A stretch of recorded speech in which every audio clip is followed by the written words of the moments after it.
Believing that concrete and steel can truly contain a soul is the most naive lie ever whispered in the daylight. You think a prison is built to keep men in a cage for the guilty, a place where consequences measured in years and tallied by the turning of rusted keys. But I have seen the blueprints drawn in cold ash and dried blood. I have heard the architect's true confession whispered on a deathbed. These fortresses of despair are not built to keep anyone in. They are consecrated, brick by blood-soaked brick, to keep something else from getting out. They are wounds carved into the earth, designed to fester, to gather the psychic filth of humanity into one throbbing, malevolent heart. The locks on the doors are turned inward for a reason you have never dared to imagine. The ground upon which these monuments to misery are erected is never chosen by chance. It is always soured earth, land that has already tasted tragedy long before the first foundation stone is laid. It is the forgotten burial ground, the site of a massacre left out of the history books, the place where a coven drew its final desperate circle. The very soil is a sponge, saturated with the echoes of agony. When the walls go up, they do not create a barrier. They build a bell jar. They trap the old whispers and provide a stage for new screams. Every act of violence, every solitary tear, every curse hissed in the dark does not dissipate. It soaks into the porous stone, feeding the ancient, slumbering hunger of the place itself, a resonance that grows with each passing soul.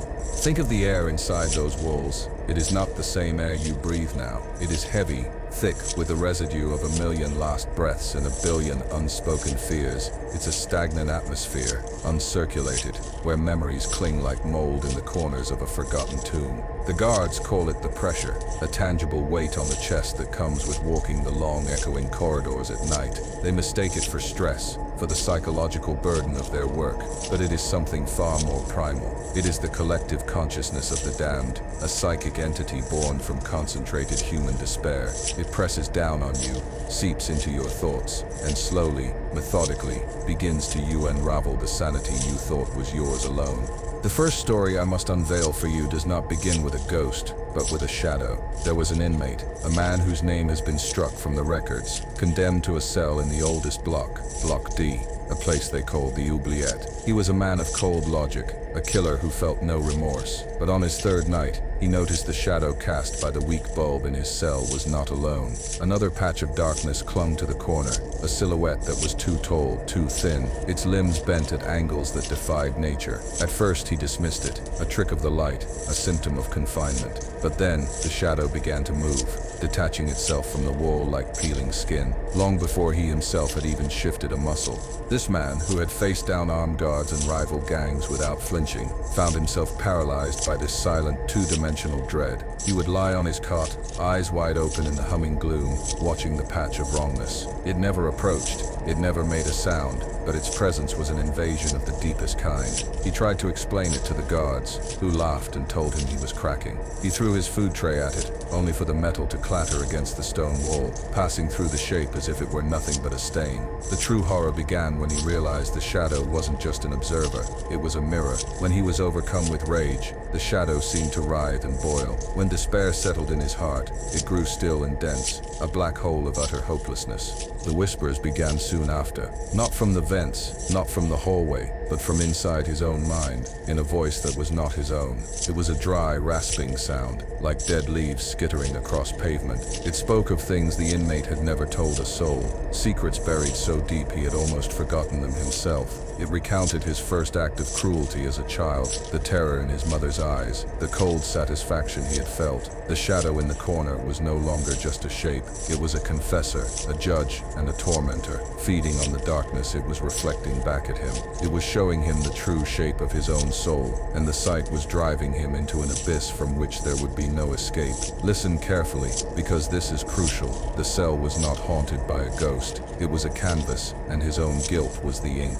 The guards found him on the 7th day, huddled in the far corner, his fingernails broken and bloody from trying to claw his way through the solid stone.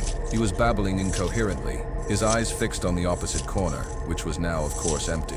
They dragged him to the infirmary, and later to a psychiatric facility from which he never returned. The official report cited acute psychosis induced by solitary confinement, but one old guard, a man nearing retirement, knew better. He later told a terrified new recruit that the cell had a history. The inmate before had hanged himself. The one before that had bludgeoned his own head against the concrete wall until his skull cracked like an egg. They all reported the same thing before they broke, a shadow that wasn't theirs. This is the nature of these places. They don't just hold bodies, they are amplifiers. They take the latent darkness within a person, the guilt, the rage, the fear, and they give it form. They manifest it in the physical world as a shadow on the wall, a whisper in the ear, a cold spot in the air. The entity within the prison walls doesn't need to create its own monsters. It simply shows the inmates the monsters they have been carrying inside themselves all along. It is a crucible that burns away the facade of humanity, leaving only the raw, screaming essence of a person's deepest sins. And once you have seen your own soul in this way, rendered as a thing of pure shadow, you can never unsee it. Now, let us move from the solitary cell to the collective experience. Let us speak of the sounds. Inmates grow accustomed to the symphony of the damned, the distant clang of a steel door, the muffled shouts, the weeping that starts after lockdown. These are the normal human noises of a place built on suffering, but there are other sounds that do not belong. The most common report from nearly every Supermax facility I have studied the secret archives of is the sound of dragging. It's always heard late at night when the blocks are silent and every man is accounted for. It's the slow, rhythmic sound of something heavy, something limp, being pulled along the concrete floor of an empty corridor, a heavy sack of flesh and bone. The guards who hear it the first time always make the same mistake. They assume it's an altercation, an officer moving a non-compliant prisoner. They check the cameras, their hearts pounding, ready for violence. But the cameras show nothing. The hallways are pristine, empty, bathed in the sterile, flickering glow of the security lights. Yet the sound persists, sometimes seeming to come from just around the corner. It is so real, so visceral, that they can almost feel the vibration through the soles of their boots. It is the sound of a body being moved, the sound of a secret being buried. It is the audio scar of a murder that the walls have remembered and decided to replay, an echo trapped in an eternal horrific loop for an audience of the terrified. But the dragging is not the only phantom sound. There are the whispers. These are different from the intimate torment of the man in Block D.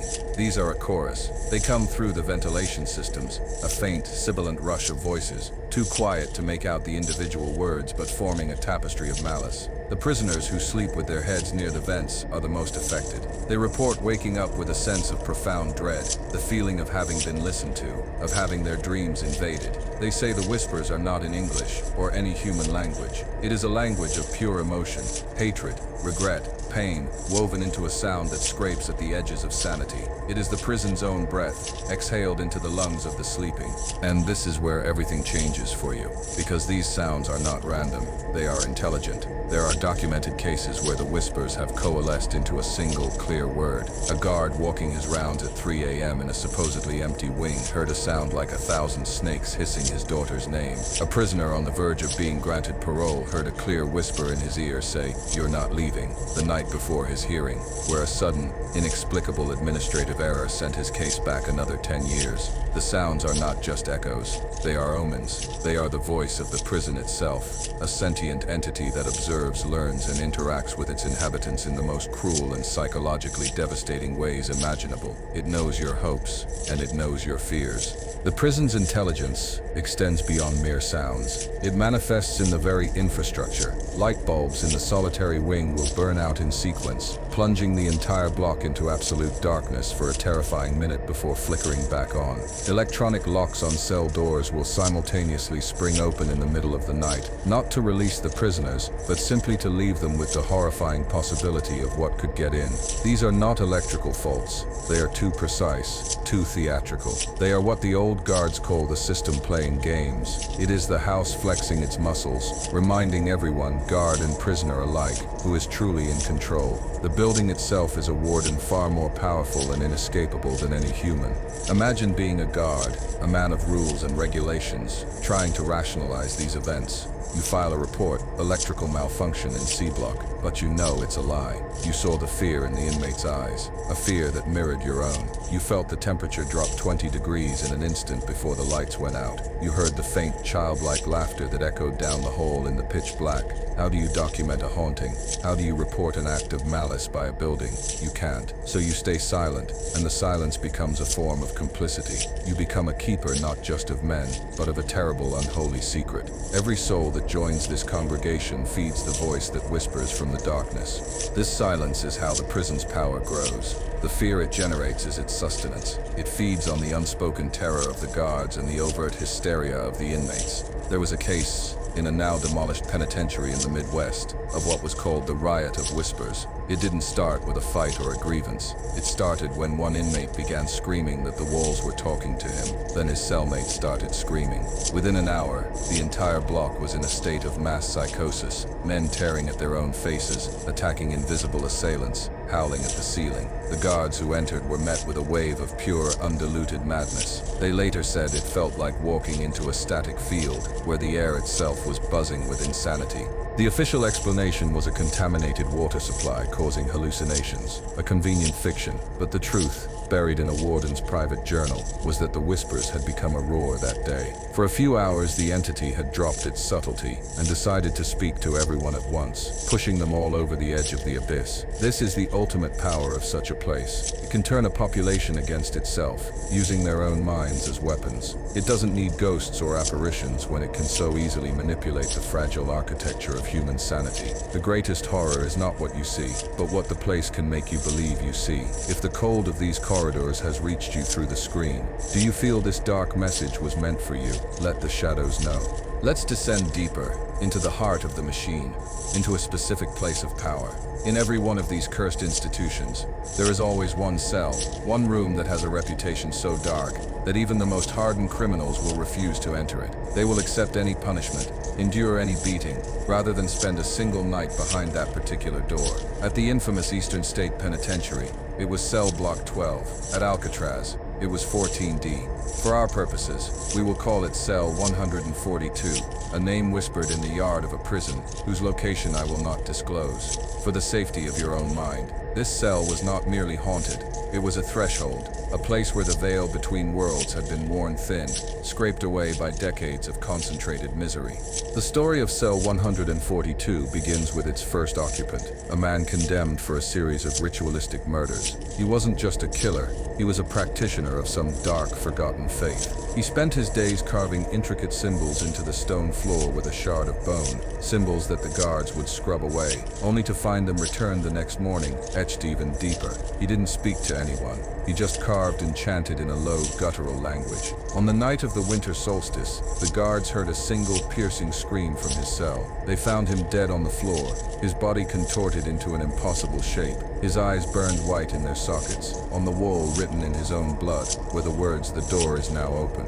From that day forward, cell 142 became a place of profound wrongness. Inmates housed there would last, on average, 3 days before being transferred to the psychiatric ward. They all told the same story. At night, the symbols the first occupant had carved would glow with a faint, sickly green light from beneath the floor. A voice, cold and ancient, would offer them a bargain, their freedom in exchange for the life of another inmate. It would show them visions in the cracked plaster of the ceiling, vivid, detailed prophecies of how they could escape, how they could get revenge on their enemies, if only they would agree to perform a small, bloody ritual. The cell wasn't just showing them ghosts, it was tempting them with a sliver of its own dark power. One inmate, a man named Marcus, a skeptic who laughed at the stories, decided to test the legend. He volunteered to be housed in cell 142. For 2 days, nothing happened. He mocked the other prisoners, calling them cowards. On the third night, the emergency alarm blared. The guards found Marcus standing in the middle of the cell, covered in blood, holding a sharpened piece of his metal bed frame. His cellmate from 2 doors down was dead, stabbed 47 times. When they subdued Marcus, he was laughing, a horrible, broken sound. He kept repeating, "He promised me." The man in the floor promised me the sky. Marcus had accepted the bargain. The door, for him, had opened, but it did not lead to freedom. It led to a padded room where he would spend the rest of his days staring at the floor, talking to a man no one else could see. After the Marcus incident, cell 142 was officially sealed. A steel plate was bolted over the door, and the records were altered to state the cell had been converted into a utility closet. But you cannot close a wound by simply covering it. The guards who walk that block at night still report a cold so intense it feels like walking through a wall of ice as they pass the sealed door. They hear the faint sound of scratching from within, as if someone or something is still trying to etch its promises into the stone. They see a strange green light seeping from under the steel plate. The cell is not empty. It is waiting. It is an open channel, a permanent connection to a place of absolute darkness, and it is forever hungry. This concept of a bargain, of a malevolent intelligence offering a deal, is a recurring theme.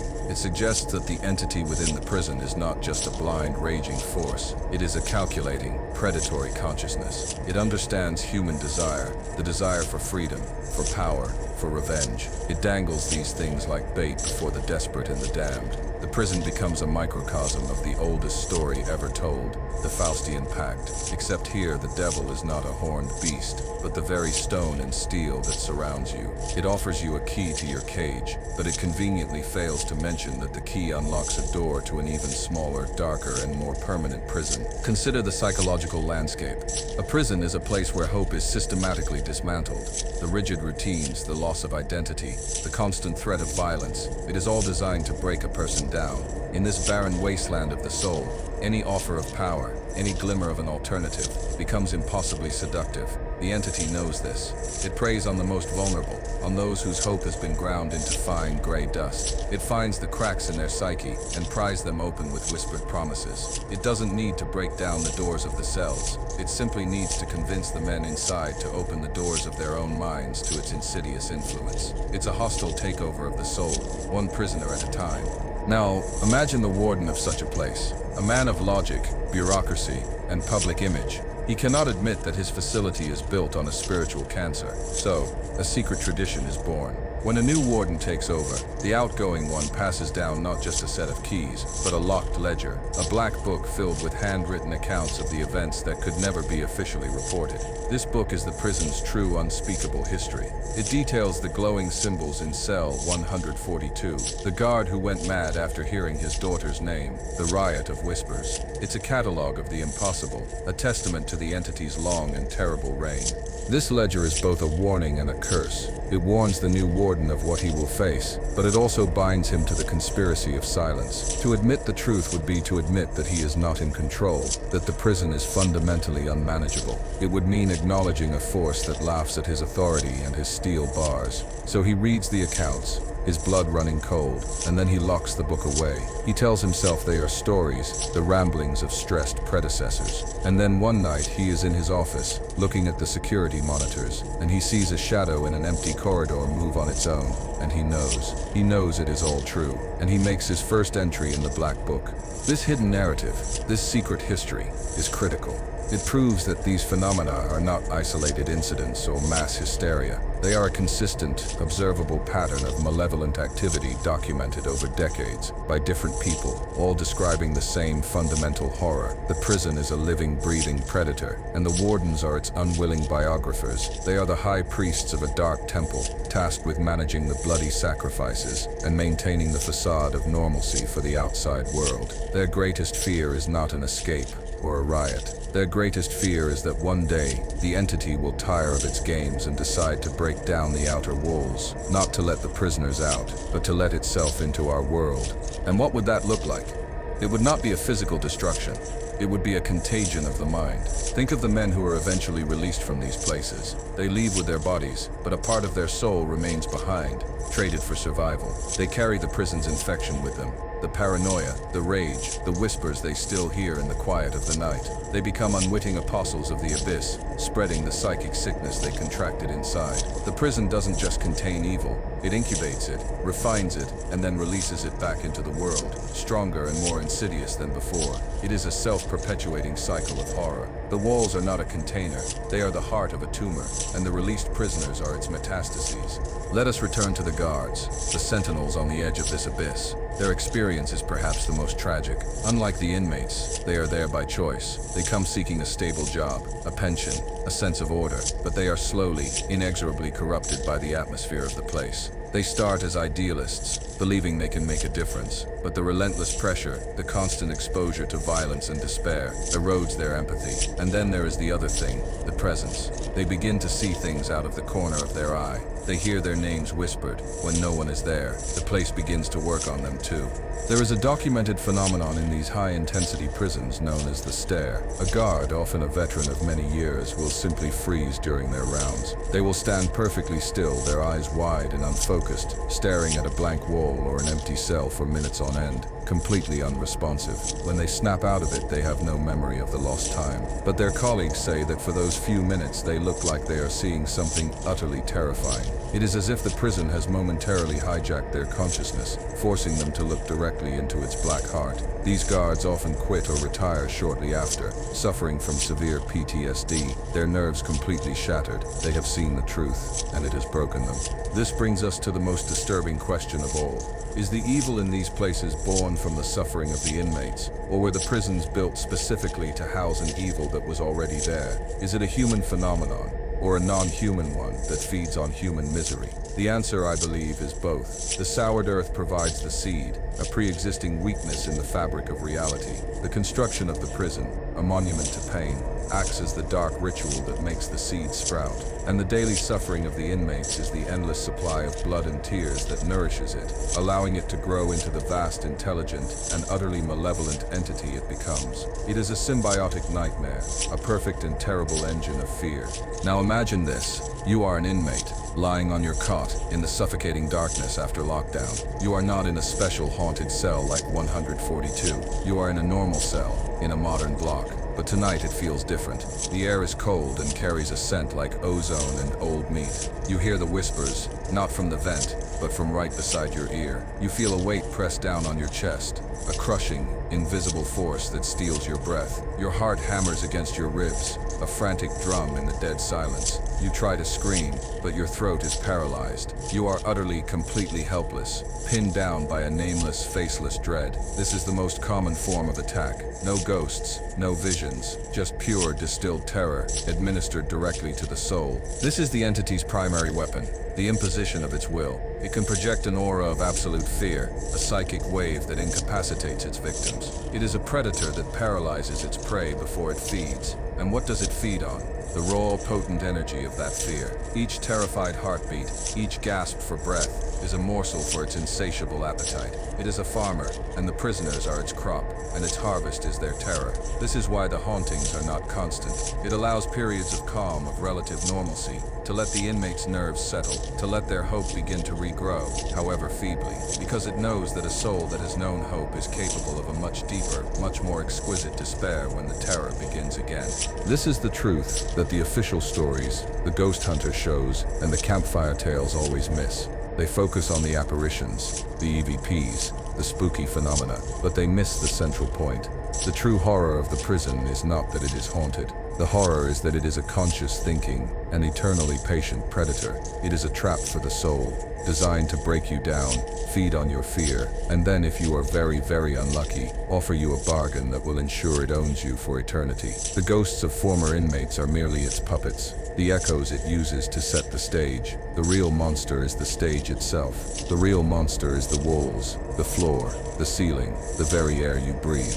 Let us explore the idea of the ritual. The daily life of a prison is a ritual of control. The 8 a.m. count, the 12 p.m. meal, the 4 p.m. lockdown, the 10 p.m. lights out. This rigid, repetitive schedule is not just for security. On a metaphysical level, this repetition creates a powerful, predictable rhythm. Dark magic, in its most basic form, relies on repetition, on focusing intent through ritualistic action. The prison's daily routine, performed by hundreds of people over decades, becomes a massive, ongoing black magic ritual. It is a ceremony that constantly reinforces the prison's power, that recharges its energy, that reaffirms its dominion over the souls trapped within. The inmates and guards are not just inhabitants. They are unwilling participants in a dark sacrament.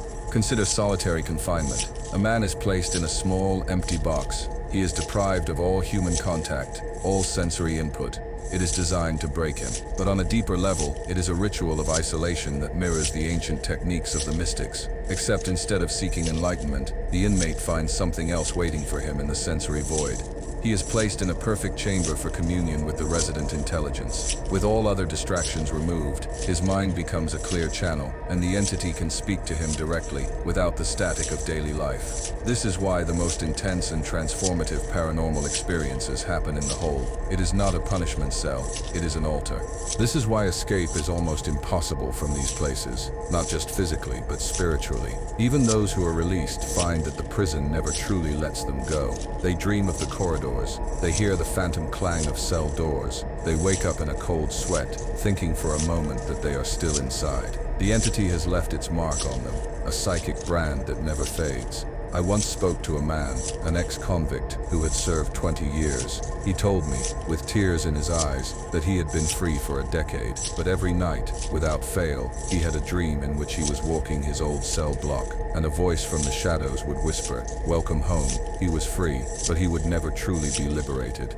The worst mistake you can make is to think this is just about criminals. The prison is a metaphor, a concentrated version of the cages we all build for ourselves. Cages of guilt, of fear, of regret. We all have a cell 142 in our own minds, a place where our darkest secrets are locked away. We all hear the whispers of our own past failures. The entity in the prison is an externalization of this inner darkness. It is what happens when that darkness is given a physical home, a place to fester and grow and achieve a malevolent consciousness of its own. The stories from these prisons are not just horror stories, they are fables, cautionary tales about the monsters we carry within us. And now we must confront the final, terrible truth. The entities in these places are learning. With each new soul they torment, with each new mind they break, they become more sophisticated. The early accounts from the 19th century speak of simple hauntings, cold spots, disembodied footsteps. The accounts from the late 20th century speak of complex psychological manipulation, of bargains and prophecies. The phenomena are evolving. The intelligence is growing. It is refining its methods, honing its ability to dismantle the human spirit. It is moving from crude, physical scares to a far more terrifying form of psychic warfare. It is no longer just a haunting, it is an insurgency against the human soul. What is its ultimate goal? What does a conscious abyss desire? The answer is simple and terrifying: expansion.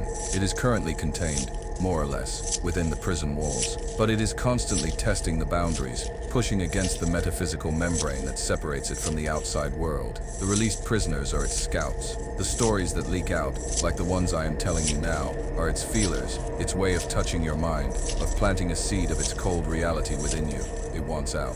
It wants the entire world to become its prison, a place where every soul is a prisoner, and every mind is a cell for it to inhabit. It seeks to turn the planet into a grand-scale replica of the hell it has perfected within those walls. Do not mistake this for fiction. I have held the warden's ledger in my own hands. I have seen the redacted reports. I have interviewed the guard with the stare, and I have looked into his empty, shattered eyes. The veil is thinning, the whispers are getting louder, and they are no longer confined to the corridors of consecrated prisons. They are beginning to seep through the cracks of our world. You hear them in the static between radio stations, in the murmur of a crowd, in the silence of your own home late at night. The story of the prison is no longer the story of a place. It is becoming the story of our time.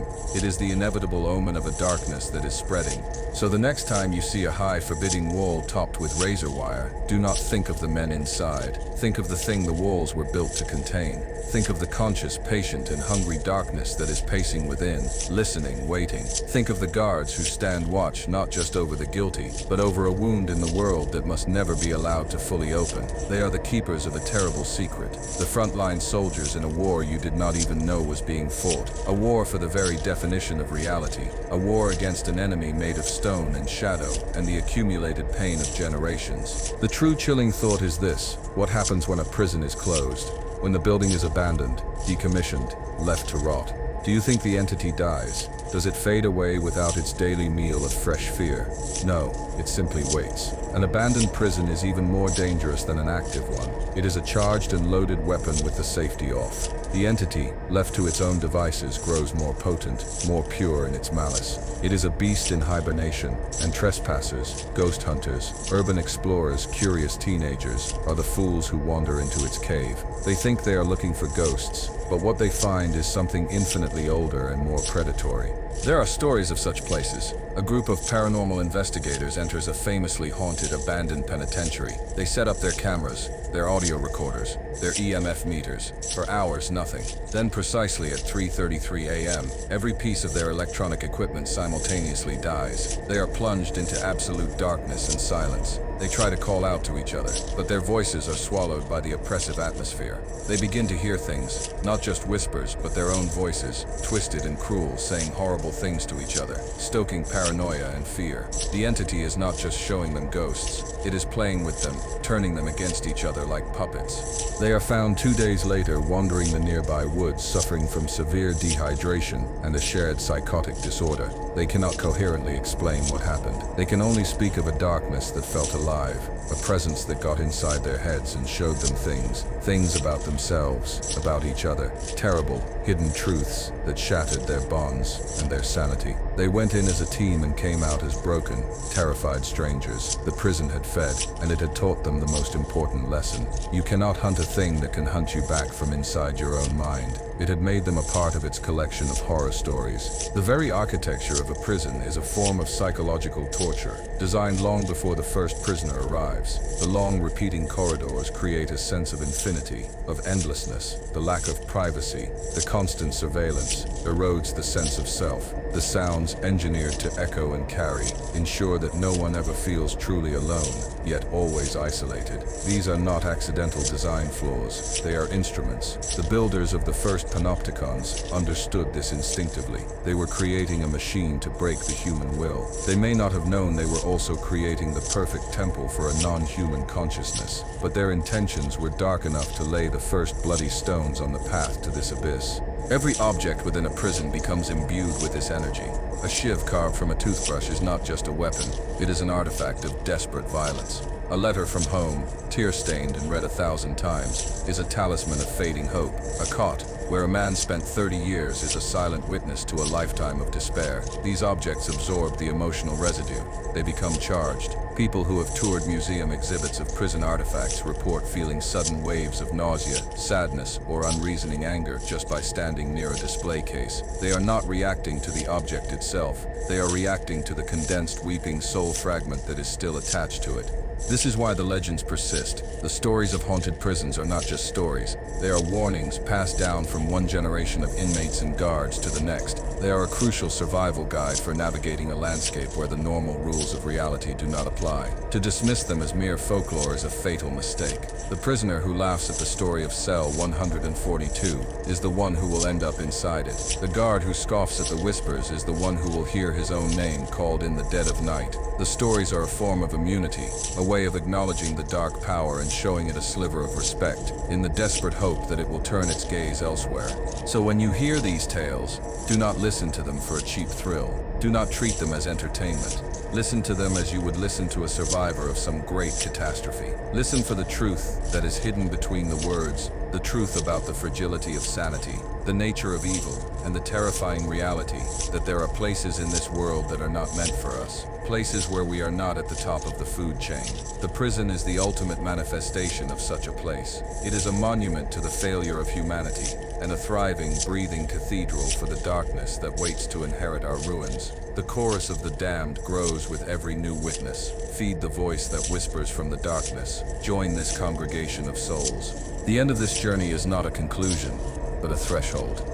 You have walked the corridors with me, you have listened to the whispers, you have peered into the shadowed corners of the abyss. The knowledge I have shared with you is now a part of you. It is a cold seed planted in the back of your mind. You may leave this narrative, turn off your screen and return to your life, but the prison will not leave you. Tonight, when you are in the darkest, quietest hour, you may find yourself listening for a sound you have never listened for before. A faint dragging, a soft whisper, the feeling of a cold spot in the room. The story is over, but the haunting has just begun, because I haven't been telling you stories about a prison. I have been telling you a story about a mirror, and the reflection you see in it is now, and forever, your own.